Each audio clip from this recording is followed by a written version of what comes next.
Hello दोस्तों, my name is Rajesh कणावा। आज की क्लास के अंदर हम लोग डिस्कस करेंगे कि राहुल गांधी के ऊपर विशेषाधिकार हनन प्रस्ताव के बारे में कई प्रकार की मीडिया के अंदर चर्चा हो रही थी।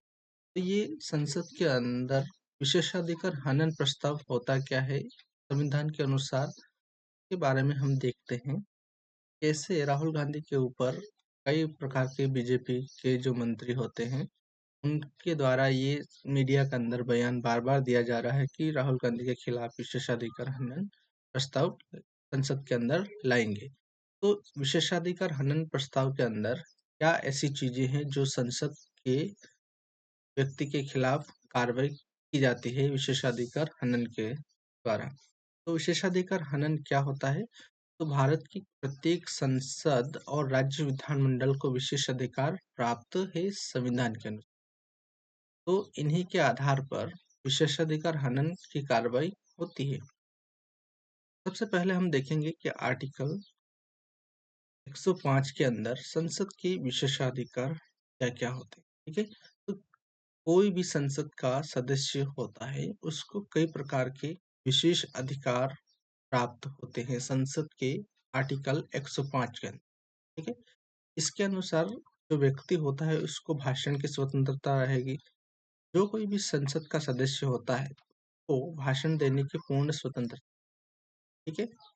इसके बाद दूसरी जो शक्ति है कि संसद में कही गई किसी बात या दिए गए वोट के लिए किसी संसद के किसी सदस्य के विरुद्ध कोर्ट में मुकदमा नहीं चलाया जा सकता।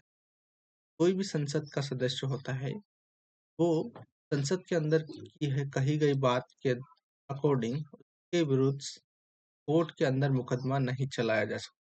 ठीक है?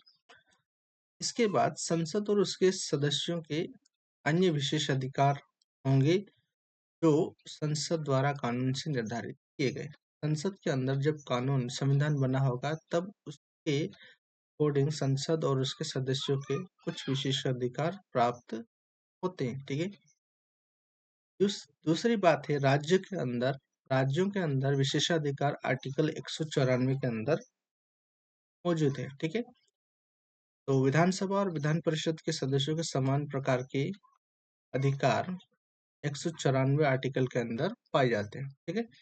तो यहाँ पर सबसे इम्पोर्टेंट बात है कि विशेषाधिकार हनन एक कॉन्स्टिट्यूशनल बेसिस ये क्या होता है?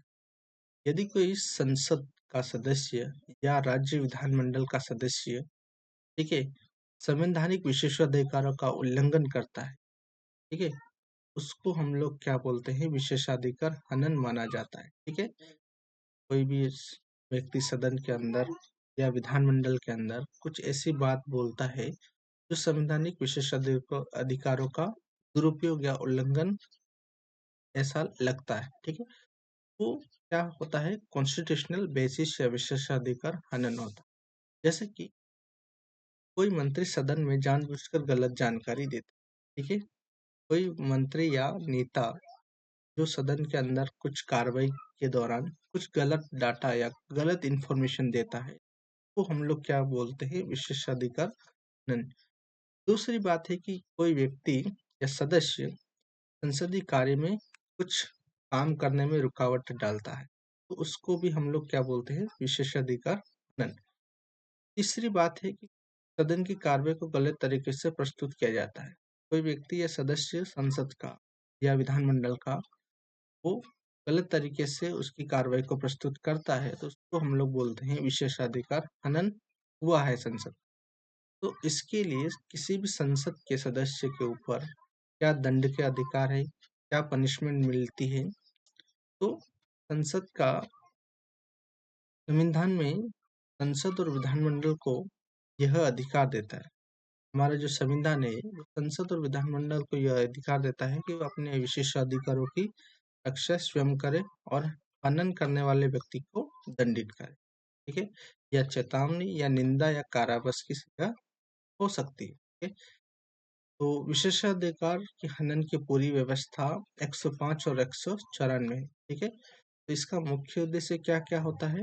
सदन की गरिमाएं बनाए रखना, स्वतंत्र रूप से कार्य करने की सुरक्षा देना और लोकतांत्रिक व्यवस्था को सुदृढ़ करना। ये मुख्य उद्देश्य क्या है? इस विशेषाधिकार हनन प्रस्ताव की। ठीक है, तो इस प्रकार से होता है विशेषाधिकार और इसका मुख्य उद्देश्य यही होता है। ठीक है, तो आगे हम लोग बहुत सारे टॉपिक के ऊपर डिस्कस करेंगे।